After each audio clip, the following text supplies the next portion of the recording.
أعظم لقطة النهارده، لقطة لعيبة الأهلي لمّا خدوا السكينة دي اللي هي بتاعة المعجون اللي مسكها تريزيجيه وقعد مُصِر إنه يدّيها لحد من زمايله، واحد ياخدها من التاني والتاني يدّيها للتالت ويجروا بسرعة ياخدوها عشان يلحقوا يدّوها للحكم عشان يوروها للمراقب، يوروها للحكم، ووليد صلاح الدين لمّا رفعها عشان العالم كله يشوفها، لقطة تؤكد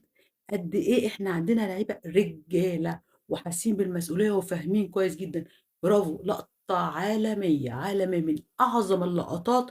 اللي أنا شُفتها، طبعًا مع أحقر اللقطات اللي أنا شُفتها من جمهور المغرب ولاعيبة المغرب، يعني ده يعني تخيّل أنت لقطة مُضيئة وحلوة وعظيمة في لقطة حقيرة، أقل لفظ ممكن أقوله حقيرة